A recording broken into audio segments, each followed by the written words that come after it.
नमस्कार विद्यार्थी मित्रांनो, मी दयानंद बोरसे आपले ई लर्निंगच्या या नवीन अध्ययन प्रक्रियेमध्ये हार्दिक स्वागत करतो. आज आपण इयत्ता 9वीचा इतिहास व राज्यशास्त्र या विषयाचा अभ्यास करणार आहोत. याआधी आपण थोडी पार्श्वभूमी पाहूया. मागील वर्षी म्हणजे इयत्ता 8वीमध्ये आपण आधुनिक भारताचा इतिहास पाहिला होता.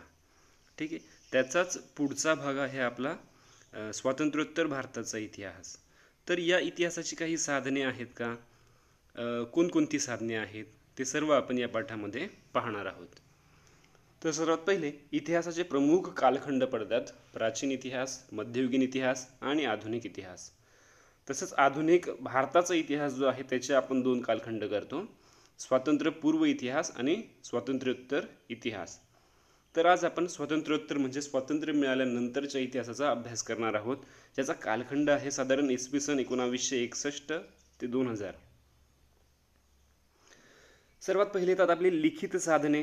तर लिखित साधनांमध्ये विविध साधनांचा समावेश होतो. त्यामध्ये आहेत वृत्तपत्रे, नियतकालिके, रोजनिशी, ग्रंथ, पत्रव्यवहार, अभिलेखागारातील कागदपत्रे, सरकारी गॅझेट आणि टपाल तिकिटे अशी विविध साधने आहेत ज्यांचा लिखित साधनांमध्ये समावेश होतो.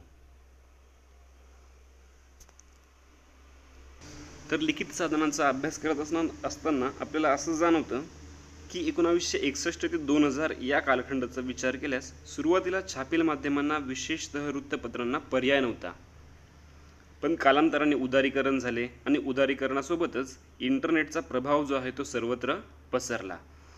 इंटरनेटचा प्रभाव जरी पसरलेला असला तरीही छापील माध्यमांचे सामर्थ्य अजूनही कायम आहे. म्हणजे वृत्तपत्र किंवा जे काही छापील साहित्य आपल्याला उपलब्ध होतं त्याचं सामर्थ्य अजूनही कायम आहे. याबद्दल आपण अजून थोडीशी माहिती घेऊया. अभिलेखागार म्हणजे काय असतं? ज्या ठिकाणी ऐतिहासिक दस्तऐवज जतन केले जातात त्याला अभिलेखागार म्हणतात. असं आपलं भारताचं जे काही राष्ट्रीय अभिलेखागार आहे ते नवी दिल्ली या ठिकाणी स्थित आहे. त्याचं मुख्यालय नवी दिल्ली या ठिकाणी आहे आणि याची विशेष बाब म्हणजे हे आशिया खंडातील सर्वात मोठे अभिलेखागार आहे. पुढील मुद्द्याला आपण सुरुवात करूया. तर वृत्तपत्रांमध्ये आपण दैनंदिन जीवनात विविध वृत्तपत्रे पाहत असतो. विविध वृत्तपत्रे आपल्या वाचनात येत असतात. तर या वृत्तपत्रांतून आपल्याला काय मिळतं? तर राष्ट्रीय आंतरराष्ट्रीय घडामोडी यांच्याविषयी माहिती मिळते. राजकारण, कला, क्रीडा, साहित्य, समाजकारण आणि सांस्कृतिक घडामोडी यासुद्धा आपल्याला या वृत्तपत्रांच्या माध्यमातूनच कळतात. राष्ट्रीय पातळीवर काम करणारे अनेक वृत्तपत्र आहेत ज्यांनी वृत्तपत्रांचा प्रभाव लक्षात घेऊन काही प्रादेशिक आवृत्त्या सुरू केलेल्या आहेत. जसं की आपण विविध वृत्तपत्रांमध्ये पाहतो, जसं की आपल्याला दैनंदिन जीवनामध्ये लोकमत, सकाळ, आपला महाराष्ट्र, महाराष्ट्र टाइम्स अशी काही वृत्तपत्रे येतात. तर यांच्यासोबत आपल्याला एक पुरवणी येते. जो काही आपला जिल्हा असेल त्या जिल्ह्याविषयी किंवा जो काही आपला प्रदेश असेल प्रदेशाविषयी एक विशेष पुरवणी त्याला जोडलेली असते.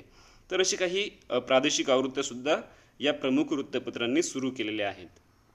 त्यासोबतच छापील माध्यमांमध्ये चळवळीची मुखपत्रे, राजकीय पक्षांची दैनिके वा साहित्यिके, मासिके, वार्षिकी ही सुद्धा महत्त्वाची असतात.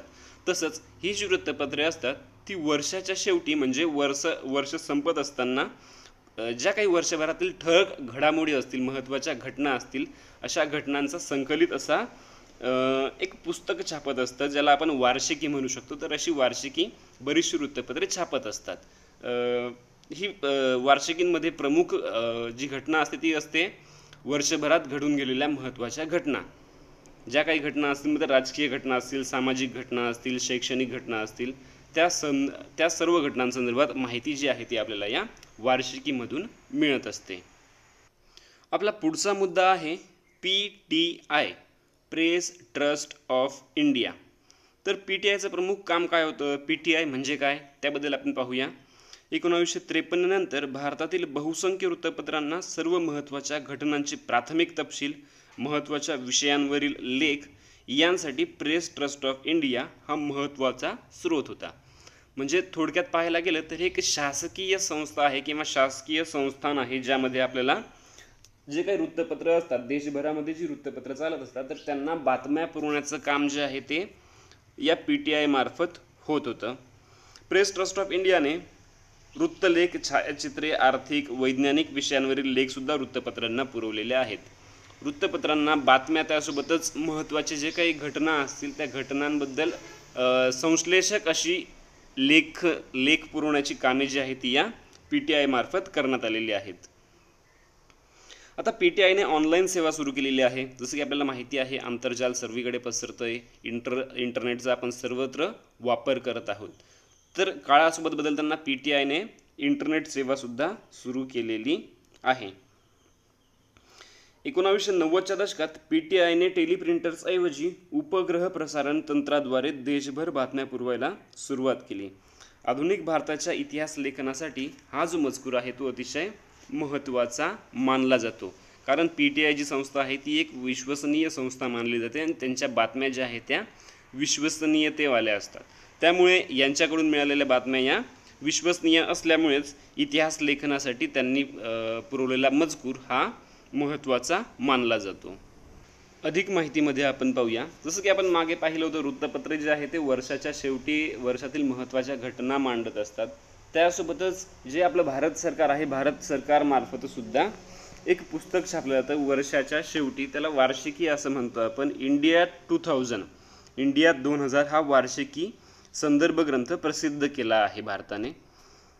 सदर ग्रंथ जो आहे तो संशोधन, संदर्भ व प्रशिक्षण विभागाअंतर्गत तयार करण्यात येतो आणि या ग्रंथामध्ये सुद्धा विविध घटना आणि गोष्टींविषयी माहिती दिलेली असते जी देशभरामध्ये घडून गेलेली असते. या संबंधीच एक वेबसाईट आहे www.publicationdivision.nic.in. तर या वेबसाईटवर आपल्याला या ग्रंथाविषयी अधिक माहिती मिळू शकते. आपला पुढचा मुद्दा आहे टपाल तिकिटे. टपाल तिकिटे हे स्वतः काही बोलत नसले तरी इतिहास त्यांना बोलके करतो. तर आपण आजपर्यंत विविध टपाल तिकिटे पाहिले असतील, विविध पत्रे पाहिले असतील. त्या पत्रांवर एक ठराविक तिकीट चिटकवलेलं असतं, त्याला टपाल तिकीट म्हणतात. आणि या प्रत्येक तिकिटामागे त्याचा विशेष असा इतिहास असतो. काही महत्त्वाच्या घटना, महत्त्वाच्या व्यक्ती, महत्त्वाच्या जे काही गोष्टी असतील त्या गोष्टींबद्दल ही टपाल तिकिटे भारत सरकारमार्फत जाहीर करण्यात येतात किंवा प्रकाशित करण्यात येतात. अशी विविध टपाल तिकिटे आपण आता स्क्रीनवर पाहू शकतो. तर या तिकिटांच्या आकारातील वैविध्य, विषयांमधील नाविन्य, रंगसंगती यांमुळे टपाल तिकिटे आपणास बदलत्या काळाविषयी माहिती सांगण्याचं एक महत्त्वाचं साधन ठरतात. जसं की जेव्हा भारत स्वतंत्र झाला असेल तेव्हा भारताने टपाल तिकीट प्रसिद्ध केलं असेल. आणि जर आपण आत्ताचं टपाल तिकीट पाहिलं तर याच्यामध्ये बराचसा फरक आपल्याला जाणवेल.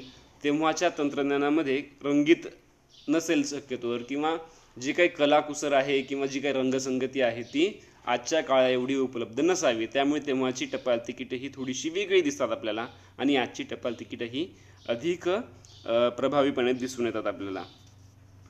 या टपाल तिकिटांवर राजकीय नेत्यांवर, फुलांवर, प्राणी पक्ष्यांवर, एखाद्या घटनेवर तसेच एखाद्या घटनेच्या रौप्य, सुवर्ण, अमृत महोत्सव, शतक, द्विशतक, त्रिशतक पूर्तीनिमित्त टपाल तिकिटेही काढली जात असतात आणि तो सुद्धा इतिहासाचा एक मौल्यवान ठेवा ठरतो.